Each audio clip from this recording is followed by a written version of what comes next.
He was 27 when he married, and until then his world had been small and simple. It was just him and his mother in a two-room house at the edge of the city. His father had died when he was a child, and his mother had worked quietly all her life to raise him. She never complained.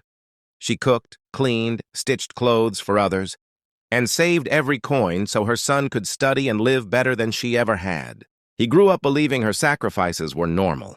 He respected her, but he never truly understood her loneliness. When he finished his studies and got a job, his world grew larger. New friends, new thoughts, new ambitions. Slowly, his mother's voice became softer in his life, less important. Then he met his wife. She was confident, sharp with words, and came from a family that valued pride above patience. She loved him, but she did not understand his bond with his mother. From the beginning, she felt the house was too small, the mother too present, the past too heavy. She believed marriage meant a new start where old ties should loosen. After the wedding, the son changed without noticing it himself. He began to come home later. He listened more to his wife's complaints than to his mother's silence. His wife would point out small things. The way his mother cooked, the way she spoke, the way she expected him to ask before making decisions. Each word was gentle on the surface but sharp underneath. His mother noticed the distance but said nothing. She told herself it was natural. Sons grow up, sons leave. Still, every night when she waited for him to eat dinner together and he did not come, something inside her grew heavy. The first argument happened over money. The son wanted to move to a bigger house. His mother suggested waiting a little, saving more.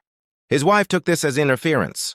She spoke to him later, saying his mother wanted control, that she did not trust his decisions. Those words stayed with him. The next time the subject came up, he spoke harshly to his mother. His voice surprised even himself. His mother looked at him quietly, her hands shaking slightly, but she did not argue back. She only said she wanted what was best for him. That silence made him angrier.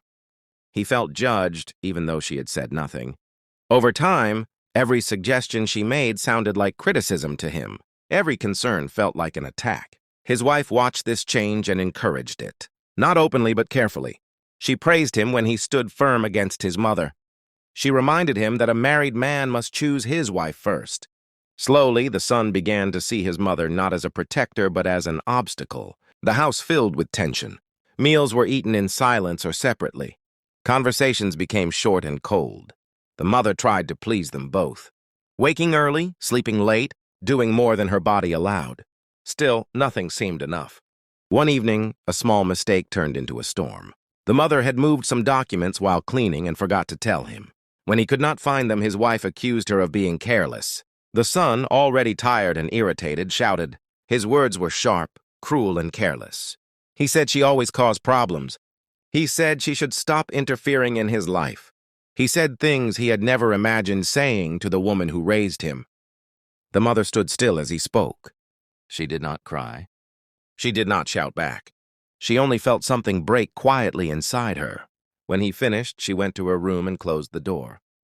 That night, she could not sleep. She thought about the past, about nights spent awake beside a sick child, about dreams she had buried so he could have his own. She wondered when love had turned into burden. From that day, the son's behavior grew worse. He spoke to his mother only when necessary. He no longer asked her opinion. Decisions were made without her. She became invisible in her own home. His wife suggested they divide responsibilities and space more clearly. What she meant was distance. The son agreed. They told his mother she should stay out of their personal matters. The words were polite, but the message was clear. You no longer belong at the center of my life. The mother accepted it quietly. She reduced her presence. She stopped cooking for them. She stopped waiting up.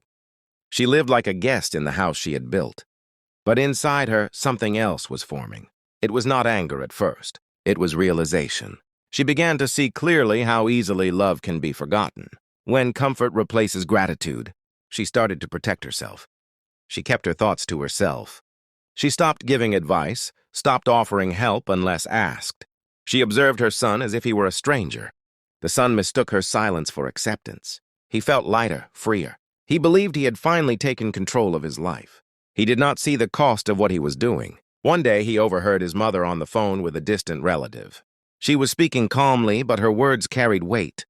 She said she was thinking about her future, about making arrangements so she would not be dependent on anyone. For the first time, something uneasy stirred in him, but pride pushed it away. He told himself she was being dramatic. What he did not know was that his mother had begun planning something quietly, not out of hatred but out of necessity. She had learned that love without respect leaves you empty, and she refused to end her life empty. This was only the beginning. The son believed he had won his independence. He did not realize that the distance he created would soon return to him in ways he never expected.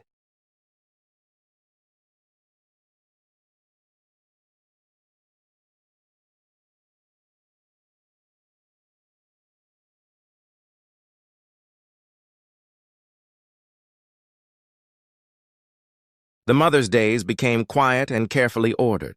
She woke before sunrise, prayed softly, cooked only for herself, and went out more often than before. At first, the son did not notice. When he did, he felt a small irritation.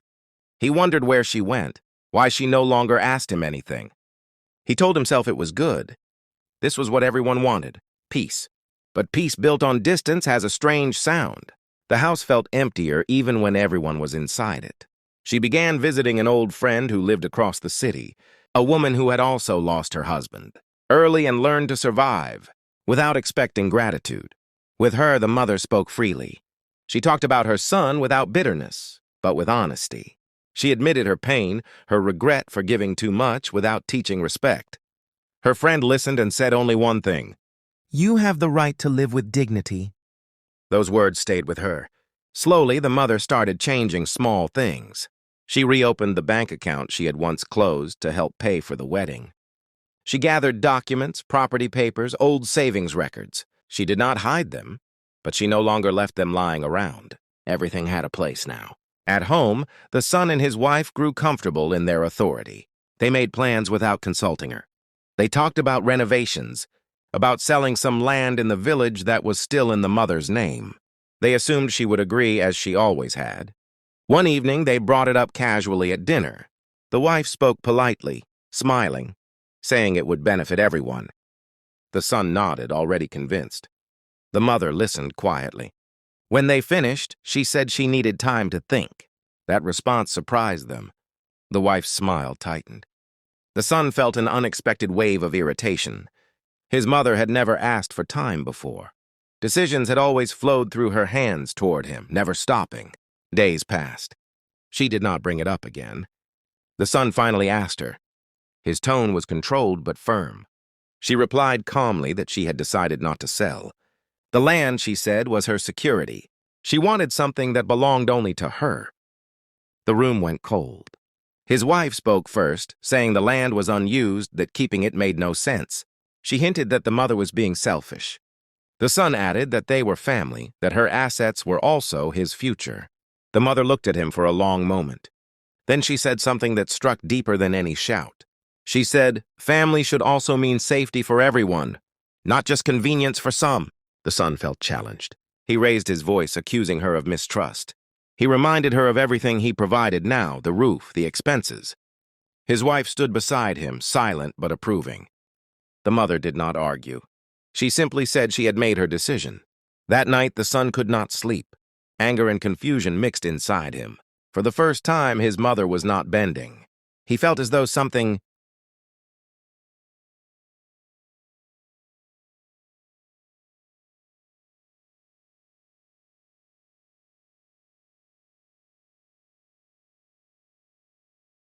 He began to speak to his mother with cold politeness, like one would speak to a stubborn relative.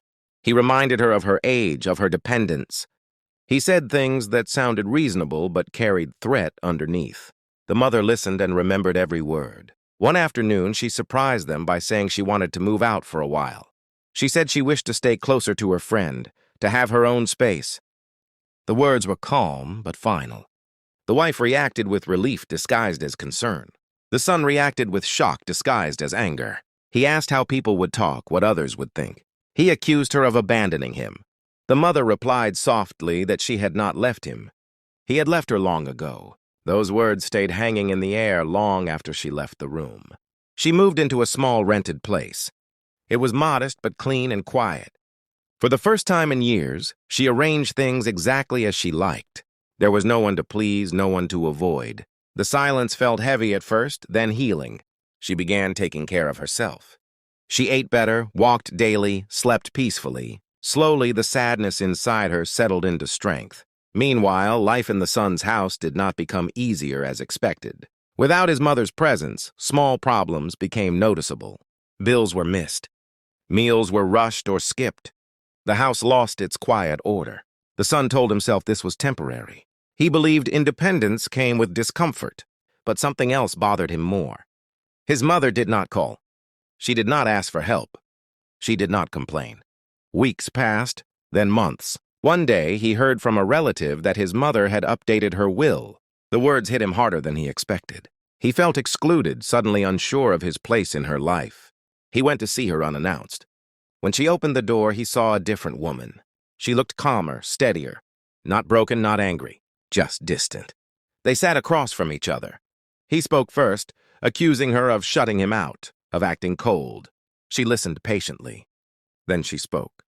She said she had loved him without limits, and in doing so, she had taught him that her needs did not matter. She said she was no longer angry, but she would no longer sacrifice her dignity to keep peace. She said respect could not be demanded only from one side. The son felt something unfamiliar, shame, but pride rushed in quickly to cover it. He left without apologizing. As he walked away, he told himself she would come around. Mothers always do. What he did not understand was that this was not revenge driven by anger. It was distance built from clarity. And clarity, once formed, does not easily dissolve. The balance of power had shifted, quietly but completely.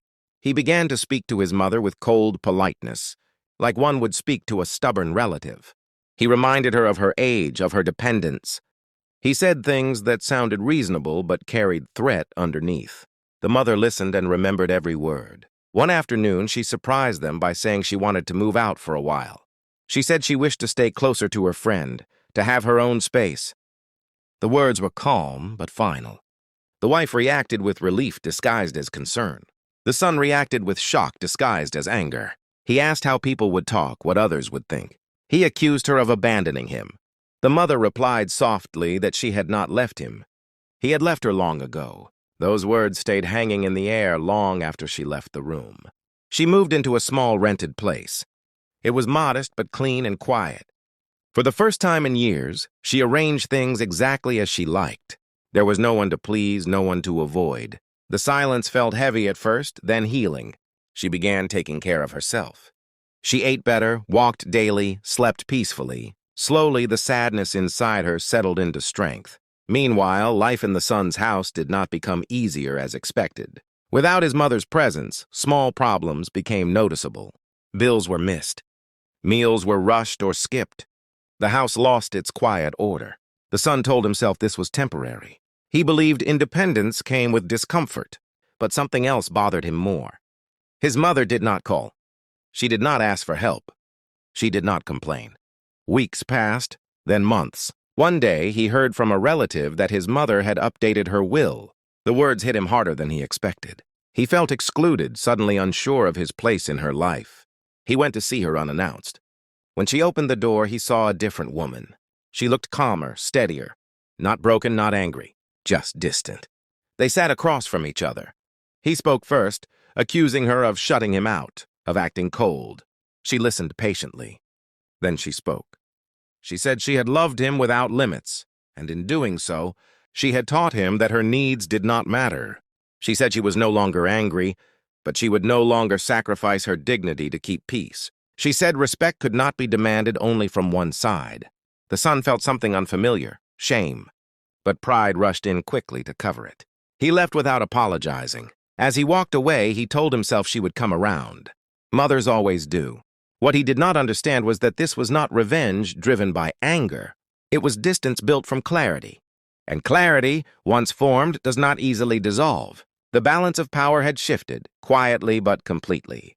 Time moved forward, but the space between them remained. The son expected his mother's resolve to weaken, as it always had before. He waited for a call asking for help, for money, for permission to return. None came. Instead, life continued without him at the center of it. At first, he spoke about her less. Then he spoke about her with irritation. He told people she had become stubborn, that age had made her difficult. His wife supported this version of the story. Together, they built a shared belief that they were the reasonable ones. But reality has a way of quietly correcting false stories. Small pressures began to pile up. Work became unstable. The cost of living rose. Arguments started between husband and wife, sharp and frequent. Without his mother absorbing the weight of the household, tensions had nowhere to settle. Each disagreement echoed longer than before. The son began to remember things he had not valued, how bills were always paid on time, how food appeared without effort, how problems were solved before he even noticed them. These memories irritated him because they carried truth. One evening, during an argument with his wife about money, she said something careless. She said that his mother had been useful once, but people like that should know when to step aside. The words were said without thought, but they landed deeply. For the first time, he did not agree immediately. He realized that the respect he had lost for his mother had begun with allowing others to define her value. That realization scared him because it forced him to look at his own choices. Meanwhile, the mother's life continued to grow in quiet ways. She began helping at a nearby community center, teaching children basic skills and helping women who struggled the way she once had. She did not speak about her son unless asked. And even then, she spoke without bitterness. People respected her. They listened when she spoke. She was no longer invisible. This respect was not loud, but it was steady. It filled something inside her that had been empty for years. News of this reached the son through relatives. They spoke of his mother with admiration. They mentioned how independent she had become, how strong. Each comment felt like a reminder of what he had pushed away. At home, his marriage grew heavier. His wife sensed the shift in him. She accused him of being distant, of thinking too much about his mother. She reminded him of the sacrifices she had made by marrying into his life. News of this reached the son through relatives. They spoke of his mother with admiration. They mentioned how independent she had become, how strong. Each comment felt like a reminder of what he had pushed away. At home, his marriage grew heavier. His wife sensed the shift in him. She accused him of being distant, of thinking too much about his mother. She reminded him of the sacrifices she had made by marrying into his life. He responded with silence more often than before. Silence, he was learning, could carry weight. The first real break came when his wife suggested borrowing money from his mother. The suggestion was practical, but it revealed an assumption that despite everything, the mother would still provide. The son hesitated. He remembered her calm face, her firm voice. For the first time, he knew asking would not guarantee receiving. When he visited her, he tried to speak casually. He avoided the past. He talked about rising expenses, about temporary problems. He did not directly ask, but he expected her to offer. She listened carefully, then said she hoped things improved. She did not reach for her purse. She did not make promises. He felt exposed, almost embarrassed. When he finally asked directly, she said she could help a little, but only with clear boundaries. She said she would not be treated as a resource to be used when convenient. She asked for honesty and respect in return. The son felt a mix of relief and discomfort. He agreed quickly, not wanting to lose the help. But after receiving it, his wife reacted badly.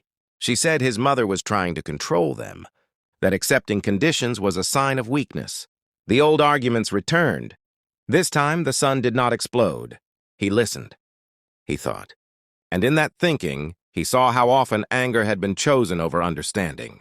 He began setting small boundaries of his own. He defended his mother when she was criticized unfairly. He asked his wife to speak with respect. These changes were small but significant. His wife resisted. She accused him of choosing his mother over her. He replied quietly that he was choosing fairness. That word changed everything. The marriage entered a fragile stage. Conversations became careful. Affection thinned. Each of them sensed that something fundamental was shifting. The son visited his mother more often, not out of obligation, but curiosity. He watched how she lived now, calm, structured, self-respecting. He noticed that she did not try to please him anymore. Strangely, this made her presence feel more genuine. One day he apologized. It was not dramatic. It was simple and awkward. He said he had been wrong to speak to her the way he had. He said he had not understood what he was doing. The mother listened. She did not rush to comfort him. She said she appreciated the apology, but trust would take time. She said forgiveness did not mean returning to old patterns. Those words were difficult to hear, but they were honest.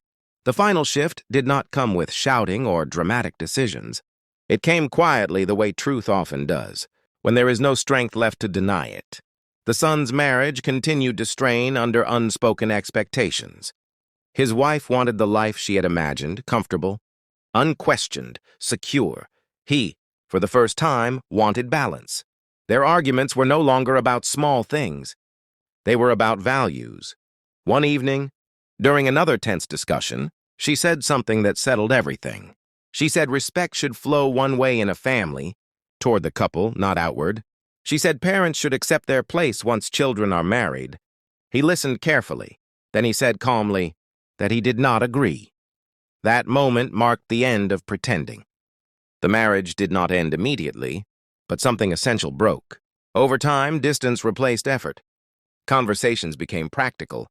Love, once loud, faded into habit. Meanwhile, the mother continued living on her own terms. Her health improved. Her confidence deepened. She had learned that self-respect attracts genuine care, while sacrifice without boundaries attracts neglect. She did not celebrate her independence as victory. She treated it as peace. The son began visiting her regularly, not to ask for help, not to fix the past, but to know her as a person again. He listened to her stories. He noticed how she no longer spoke with fear of being misunderstood. Their relationship rebuilt itself slowly, differently.